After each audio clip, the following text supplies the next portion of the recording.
patient is unresponsive. Then after you, and remember, BSI's first. Gloves on, scene safe, they're gonna tell you yes. And then you're gonna check, there's no response. Then you're gonna check for breathing. You're gonna look down the body. You're gonna move the hair away from your ear if you have it. And look, you're listening for breath sounds, feeling for breath sounds on your cheek, and looking for chest rise and fall. Okay, they're gonna tell you at that point, and that's how it's written on here, let's see.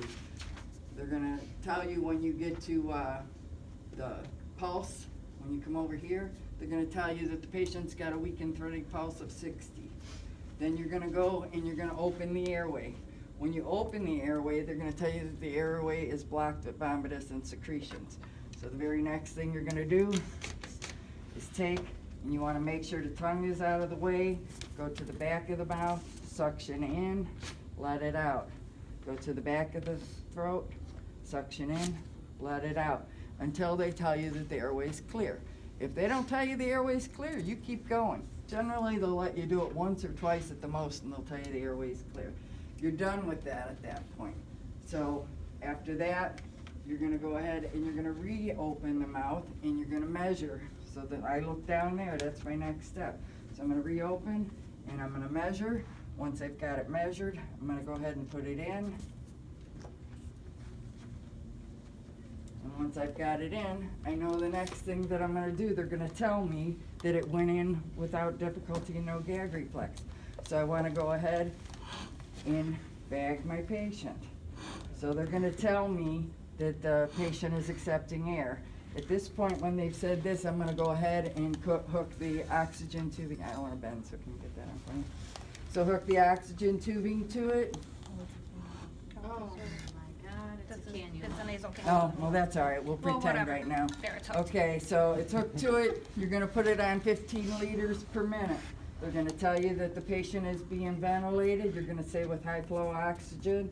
They're gonna tell you there's no difficulty, and at this time, they would like you to insert your combi tube. So you're gonna ask this person, your assistant, to take over. And when they're taking over, make sure they're doing it properly, which they should be with no problem. And you're gonna ask them to hyperventilate your patient at 10 to 20 breaths per minute. And you're gonna take in,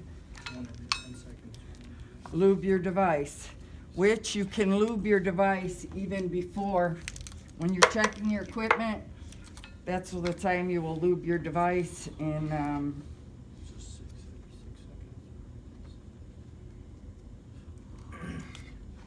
take the air out of the tubes and set them up when you're checking your equipment. It's exactly where they need to be.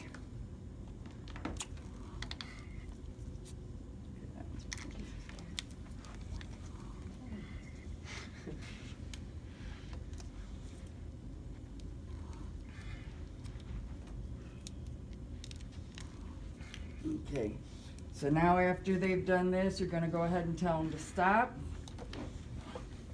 You take this out. You're going to do the jaw thrust maneuver. Get the combi tube in, state that you're gonna get it to the teeth lines. You're gonna go ahead and fill number 1 first, which is the blue one, the taller one, the one that's sticking out at you.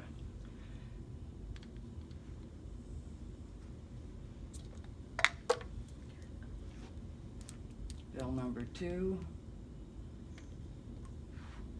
Go ahead and take your ambu bag, take this off of it, go to the top one.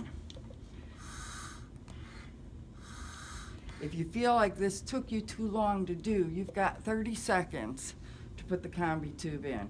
If you feel like it's taking you too long, go ahead and bag in between and then start doing it again. But really, if you've set everything up and you're pre-setup, this should only take a matter of seconds. So you've got it on. At this point in time, you're gonna ask your assistant to take over.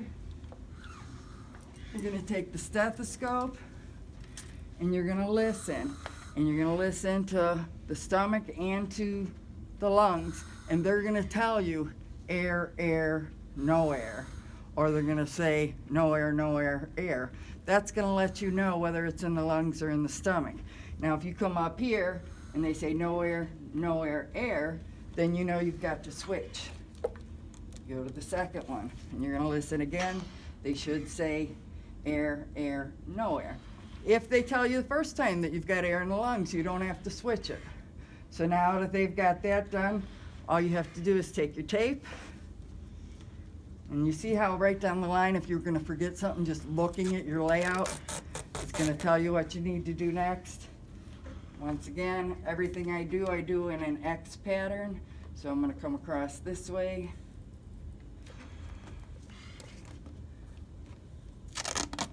And then I'm gonna come across this way. And I would continue to bag my patient at 10 to 20. 10 to 12. 10 to 12. Because now it's normal respiration.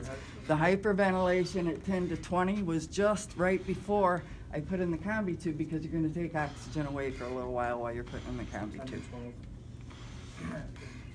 12. And you should have no problem. When you're setting up your equipment, you can state right out loud, I'm lubing my combi tube, just in case you forget to do it later. That covers it. It's kind of like having